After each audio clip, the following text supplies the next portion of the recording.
Welcome to the channel. Here we master tricky words and their meanings. Today we're tackling a word that describes someone who speaks or writes in a very clear, expressive, and persuasive manner: eloquent.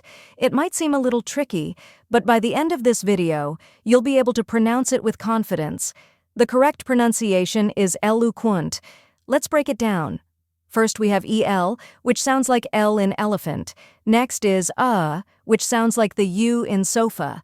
Then comes quant, which sounds like quant in ant. Now let's put it all together. Eloquent. Try repeating after me. Eloquent. Now a little faster. Eloquent. And at full speed. Eloquent. Keep practicing and soon this word will feel natural to you. Now that you've mastered the pronunciation, let's go over the meaning. Eloquent refers to someone who speaks or writes in a fluent, expressive, and persuasive way, often leaving a strong impact on their audience. And that's it. Now you know how to pronounce eloquent and what it means. If you found this helpful, give this video a like and share it with others. Comment below with any tricky words you'd like me to cover next.